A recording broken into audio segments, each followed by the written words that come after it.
Je suis devenue coach certifiée en 2009. C'était l'année 2009. Ça fait très, très longtemps et dans ce temps-là, c'était un temps où que personne ne savait c'était quoi être coach de vie. Je me souviens que quand je disais à des personnes, à des gens que j'étais coach de vie, les gens disaient: «Qu'est-ce que c'est de la natation? Tu sauves les gens, tu coaches les gens?» Je disais: «Non». Là, je devais expliquer c'était quoi être coach de vie. Évidemment, de nos jours, les choses ont changé, hein.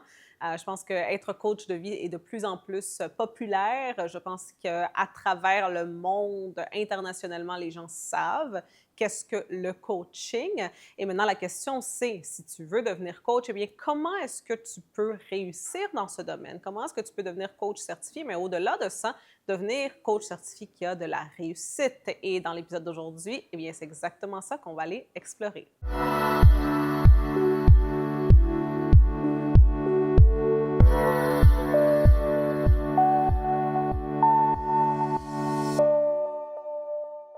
Je te souhaite la bienvenue à un autre guide ultime et celui-ci, c'est le guide ultime pour devenir coach de vie certifié ou tout simplement coach certifié, mais surtout un coach, une coach qui réussit. Parce que ça, c'est quelque chose que j'entends très souvent, n'est-ce pas? Beaucoup de personnes soit sont déjà coach, me disent comment est-ce que je fais pour me démarquer dans ce domaine qui est quand même, on s'entend quand même un peu saturé. Et aussi, plusieurs personnes disent, est-ce que ça vaut la peine de devenir coach aujourd'hui quand il y a déjà tellement de coachs dans le monde? Eh bien, la première chose que moi je réponds à ça, c'est que le domaine du coaching est un domaine qui est en train de grandir de plus en plus. J'ai regardé les statistiques il n'y a pas trop longtemps et le domaine du coaching a une valeur aujourd'hui, cette année, de 4,5 milliards de dollars. Il y a seulement quelques années, je me souviens, j'avais regardé, puis c'était à 3,2 milliards si je ne me trompe pas. Donc, c'est vraiment une profession, une carrière qui est en effervescence, qui est en croissance constante et je crois sincèrement qu'il y a de la place pour tout le monde. Parce que imaginez-vous, c'est comme si quelqu'un disait: « Oh, moi, je ne vais pas ouvrir un restaurant parce qu'il y a déjà beaucoup de restaurants dans le monde. Moi, je ne vais pas ouvrir un restaurant français parce qu'il y a déjà beaucoup de restaurants français. » Ou moi, je ne vais pas devenir docteur parce qu'il y a déjà beaucoup de docteurs. Ou moi, je ne vais pas devenir coiffeuse parce qu'il y a déjà des coiffeuses dans ma ville. Non, il va toujours y avoir plus de demandes. Et c'est comme ça dans le milieu du coaching parce qu'en plus, il faut s'entendre et comprendre que le milieu du coaching, eh bien, c'est un milieu qui a beaucoup d'expertise, si je peux dire, de division. Tu peux être coach de vie, coach exécutif, coach en business, coach d'affaires, coach de relations. Tu peux te spécialiser dans de différents domaines de coaching. Alors oui, il y a toujours de la place et oui, c'est un domaine qui peut t'apporter beaucoup d'abondance et de prospérité, mais seulement si tu sais qu'est-ce que tu es en train de faire. Alors, sans ne plus tarder, si tu es toujours ici en train de regarder cette vidéo parce que tu te dis « oui, je sens que c'est pour moi, je sens que c'est ce que je dois faire », eh bien, je vais te partager avec toi quelle est la première étape pour devenir coach de vie certifié, mais comme je dis, au-delà de ça, pour réussir en tant que coach certifié. La première étape serait c'est quelque chose que tu dois un peu avoir à l'intérieur de toi, ce désir de partager, ce désir de contribuer, ce désir d'apporter quelque chose dans le monde qui n'était pas là avant que toi tu sois là. Donc, c'est très important parce que être coach, c'est vraiment donner de soi dans un sens, n'est-ce pas? C'est oui, une profession qui a beaucoup de récompenses, qui t'apporte beaucoup, oui, mais tu dois aussi donner beaucoup. Donc, tu dois être quelqu'un de généreux. Tu dois être quelqu'un qui aime ça aider les gens, qui aime ça guider les gens. Il faut comprendre que le milieu du coaching est très différent que le milieu de la psychologie. Donc, ça, c'est quelque chose que plusieurs personnes vont très souvent se confondre. La psychologie, c'est un domaine très important aussi, rempli de valeurs, bien sûr, mais c'est un domaine qui se concentre sur le passé des gens. Les personnes qui veulent être psychologues ou qui deviennent psychologues, c'est très souvent des personnes qui veulent aider et guérir les gens. Parce que dans la psychologie, tu dois aller regarder dans le passé de la personne, son enfance, ses blessures, n'est-ce pas, de l'enfance, du passé, etc. Quand tu veux devenir coach, tu es quelqu'un que, au lieu de vouloir guérir quelqu'un, tu veux guider la personne, tu veux motiver la personne, tu veux éduquer la personne, tu veux contribuer, n'est-ce pas, de cette façon-là, mais avec une vision du futur. Donc, tu ne veux pas te concentrer sur le passé plutôt, tu veux te concentrer sur le futur de la personne et comment est-ce qu'on va aller de où on est présentement, n'est-ce pas, à avancer et arriver vers les objectifs que cette personne, elle, a.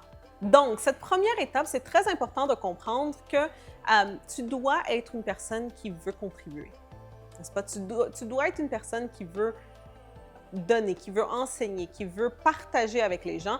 Ça, c'est définitivement une clé très, très, très importante pour réussir en tant que coach. Moi, je me souviens quand j'étais très jeune, quand j'étais adolescente, j'avais pensé à entrer dans le milieu de la psychologie pour plus tard dans mes études parce que je me disais la psychologie, c'est quelque chose qui m'intéresse, que je trouve très passionnant.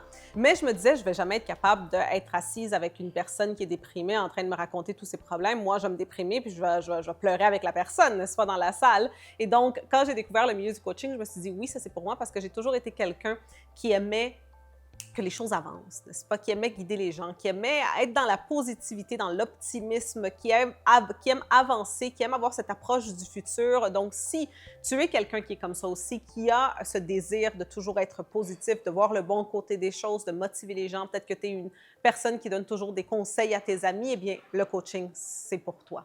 J'interromps cet épisode pour quelques instants seulement parce que j'ai une annonce importante à te faire. Nous avons notre masterclass exclusive L'art d'être femme et la science pour tout avoir qui s'en vient très bientôt. Et c'est quelque chose que nous faisons vraiment pas souvent, d'accord? Donc, c'est une masterclass que je ne fais très rarement en direct, alors tu ne veux pas manquer ça. En plus, la bonne nouvelle, c'est que c'est complètement gratuit. La seule chose que tu as besoin de faire, c'est aller dans la description en bas de cette vidéo ou sur l'écran, le lien va apparaître et tu vas pouvoir t'inscrire à cette masterclass où tu vas apprendre comment est-ce que tu peux devenir un aimant à toutes les choses que tu désires dans la vie, à toutes les choses que tu veux avoir, et ce, en trouvant l'équilibre entre ton énergie féminine et masculine. Les gens en parlent beaucoup de nos jours, mais peu de gens enseignent comment tu peux arriver à faire ça. Alors, tu ne veux pas manquer ça, on va se voir dans cette masterclass en direct et gratuite, bien sûr. Et maintenant, je te laisse continuer avec l'épisode.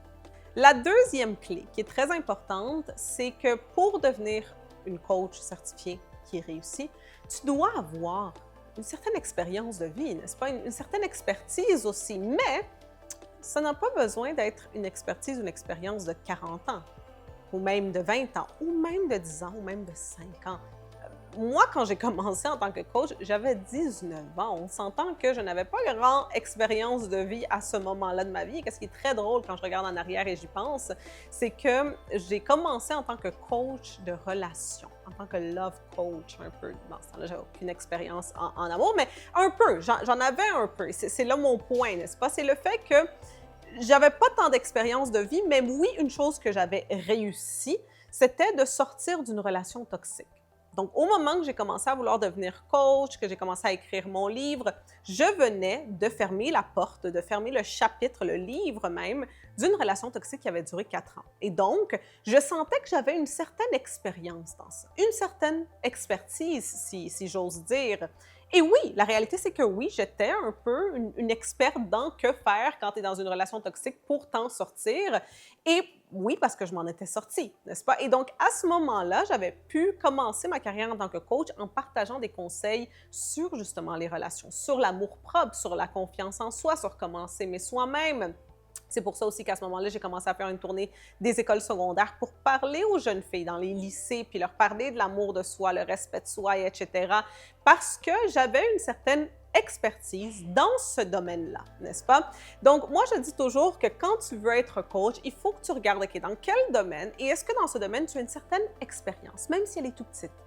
Même si peut-être tu dis, oui, mais il y a des gens qui sont experts pendant 10 ans ou 20 ans ou qui ont toute cette expérience-là et ce bagage-là, moi, j'ai rien. Non, tu as quand même quelque chose et l'important, c'est de toujours être 2 pas en avant de la personne que tu vas coacher. 2 pas en avant seulement.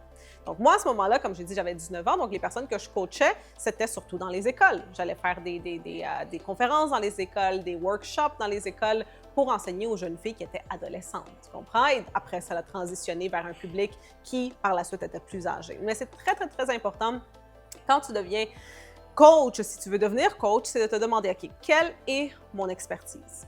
Quelles sont les expériences que j'ai vécues où j'ai appris des leçons que maintenant je peux partager avec le monde? La prochaine étape, si tu veux devenir coach de vie, mais qui réussit, bien sûr, c'est d'avoir une certaine maîtrise de ton domaine, du thème que tu vas partager, que tu vas enseigner, sur lequel tu vas coacher. C'est une chose d'avoir l'expérience, d'avoir de l'expérience de vie sur le thème, avoir une certaine expertise à cause de ça, mais c'est une autre chose d'en apprendre sur le domaine. Donc moi, je me souviens, encore une fois, quand j'ai commencé, je me prends comme exemple, vu que je me nommais coach de relations, eh bien, j'ai commencé à lire plein de livres sur les relations. Je me souviens, un jour, je suis allée à la bibliothèque, puis j'ai pris tous les livres sur le thème de relations, de couple, juste pour en savoir plus. Parce que là, si je disais que j'étais coach sur ça, il fallait que j'en sache sur ce domaine-là, n'est-ce pas? Donc, j'ai commencé à apprendre. Ce n'est pas assez de seulement avoir ton expérience de vie à toi. Tu dois aussi t'informer sur ce domaine. Tu dois devenir une experte dans le domaine. Parce qu'une grande erreur que je pense que beaucoup de coachs font, surtout de nos jours, c'est qu'ils vont devenir coach puis ils vont juste aller répéter ce que d'autres coachs sont déjà en train de dire. N'est-ce pas? Ils vont regarder des vidéos, puis ils vont aller refaire la même vidéo avec presque les mêmes mots, à dire la même chose, sans eux-mêmes avoir fait des recherches, sans eux-mêmes avoir leur propre expérience, mais en plus avoir fait des recherches. Et je peux te garantir que si tu fais ça, tu ne vas pas réussir dans le domaine. Parce que les gens vont vouloir aller à la source, à l'original de la personne qui est en train de partager les conseils à la source, n'est-ce pas? Donc toi, tu dois créer tes propres conseils, tes propres enseignements, tes propres théories, tes propres façons d'enseigner à travers l'expérience, mais aussi à travers la connaissance. Donc, en apprenant beaucoup, en faisant des recherches, en lisant des livres, en suivant des formations. C'est très, très, très important de faire ça. Donc, peu importe quel est ton domaine, assure-toi d'aller à la bibliothèque, à la librairie dans les jours qui suivent et achète ou loue tous les livres sur ce thème-là et commence à lire et à t'informer sur le thème. Ensuite, la prochaine étape très importante, c'est que quand tu as l'expérience et ensuite l'expertise et les connaissances, etc., peut-être que même avec toutes ces choses-là, tu vas ressentir le syndrome de l'imposteur. Ça, c'est quelque chose, on a tous été victimes à un moment donné du syndrome de l'imposteur, n'est-ce pas? Ou que tu sens que tu n'es pas assez, que tu ne sais pas assez, que tu es en train de tromper les gens, n'est-ce pas? C'est complètement normal de sentir ça. Et donc, il faut que tu fasses des choses pour pouvoir gagner en confiance. Parce que si tu n'as pas confiance en toi, si tu ne crois pas en toi, si tu ne crois pas que tu es l'expert de ce thème, personne ne va te croire parce que ça se ressent dans l'énergie d'une personne. Donc, tu peux faire certaines choses comme par exemple faire une certification pour être coach. Donc, moi, en 2009, quand j'ai décidé que je voulais devenir coach, j'ai suivi une certification, une formation, puis j'ai eu ma certification pour être coach. Donc là, avec cette certification-là, malgré le fait que j'avais 19 ans, que je me sentais vraiment, vraiment imposteuse, n'est-ce pas, imposteur, je ne sais pas comment ça se dit, eh bien, au moins avec la certification, je sentais que, OK, j'ai fait ma certification, j'ai fait la formation, je suis coach de vie certifiée. En plus de ça, à ce moment-là, je m'étais dit, je vais écrire un livre. Parce que la raison, je dirais, surtout pour laquelle je voulais écrire le livre, c'est parce que je me disais, si je deviens auteur, c'est comme si les gens vont me respecter plus en tant que coach. Donc, je me souviens, ma plus grande peur, c'était que les gens sachent j'avais quel âge à ce moment-là. Donc, pendant, je dirais, les 5 premières années de ma carrière, j'ai caché mon âge. J'avais extrêmement peur que les gens sachent que j'avais en dessous de 25 ans parce que je me disais, ils ne vont jamais me prendre au sérieux. Mais à part de ça, eh bien, pour m'aider, j'avais écrit mon premier livre, Beyond Beauty, parce que je me disais, si je suis auteur, si je mets dans ma biographie auteur, ça donne plus de respect, n'est-ce pas? Donc, les gens vont me prendre plus au sérieux. Alors, il faut que tu te demandes, toi, qu'est-ce que je peux faire pour moi-même me sentir plus légitime? Qu'est-ce que je peux faire pour me légitimiser?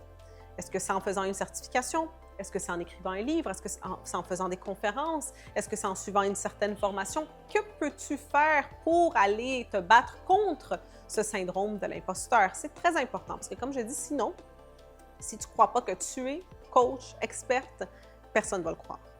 Et enfin, la dernière étape la plus importante, je dirais, parce que les gens vont très souvent oublier ça, ils vont avoir l'expérience, ils vont aller apprendre, lire tous les livres, devenir expert, être certifié, faire ci, faire ça. Mais là, si tu ne partages pas ce que tu as appris, et ton expérience, et ton histoire, et qui tu es, tu peux être le meilleur ou la meilleure coach du monde entier, mais personne ne va le savoir. C'est comme Maya Angelou, elle le dit très bien, elle dit « Quand tu apprends, enseigne ». Donc, tout ce que tu apprends, enseigne-le, partage-le. Et nous vivons dans un temps où c'est plus facile que jamais auparavant de te faire connaître, n'est-ce pas? Plus facile que jamais. Avant, les gens devaient payer des publicités à la télévision ou dans les journaux ou dans les magazines. Aujourd'hui, tu peux tout simplement prendre une petite caméra, une caméra de ton téléphone, faire une vidéo puis la mettre en ligne.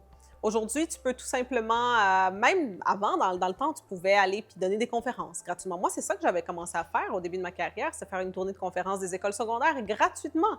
Gratuitement, tout simplement pour me faire connaître, n'est-ce pas? Et aussi pour me sentir plus légitime en devenant conférencière. Donc, très important de partager ce que tu enseignes, partager ton expertise, partager ton histoire, que ce soit à travers des vidéos, que ce soit à travers les réseaux sociaux, que ce soit à travers dans des conférences, dans des ateliers, quoi que ce soit, mais te faire connaître. faut que tu deviennes ta propre publiciste, n'est-ce pas? Faut que tu deviennes ta propre promoteuse. Et il va falloir que tu te fasses connaître parce que sinon, tu vas juste être une autre coach et tu vas jamais te faire connaître et tu vas jamais pouvoir réussir dans le domaine.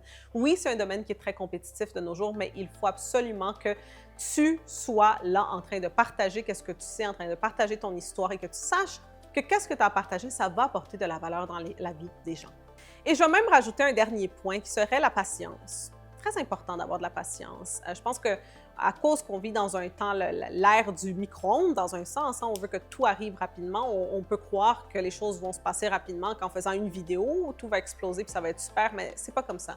Ça prend du temps. Moi, pour arriver à être financièrement libre dans ma business, ça a pris 5 ans, vraiment. Donc, 5 ans de travail dur, de parfois pas avoir la reconnaissance que je voulais avoir, de pas me faire connaître, d'avoir de la difficulté, mais ça a valu la peine, n'est-ce pas? Donc, c'est très important d'avoir de la patience, comme dans tout. Hein? Ça, c'est vraiment dans n'importe quoi que tu vas vouloir faire.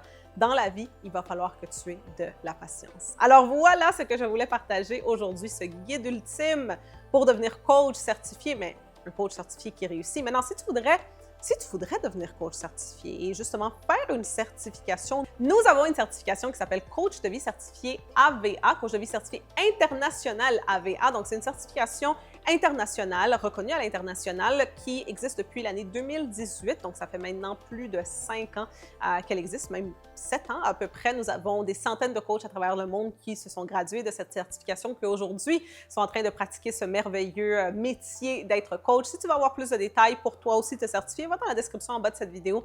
Tous les détails vont être là. Le lien pour le site web va être là. Tu vas avoir tous les détails. C'est une certification qui se fait en ligne, mais aussi en personne. Alors, tu ne veux pas manquer ça. C'est une certification qui va donner non seulement la crédibilité, la reconnaissance, mais aussi même cette expertise et cette connaissance qui est très, très, très importante et nécessaire. Si tu as aimé cette vidéo, n'oublie surtout pas d'aimer, de partager avec tous tes amis et surtout de t'abonner pour de nouveaux épisodes à toutes les semaines ici sur Alexandra TV. Laisse-moi savoir dans la section de commentaires quel autre guide ultime voudrais-tu que l'on fasse. Ça me fera plaisir de te lire. Alors, c'est tout pour aujourd'hui et on se voit très bientôt!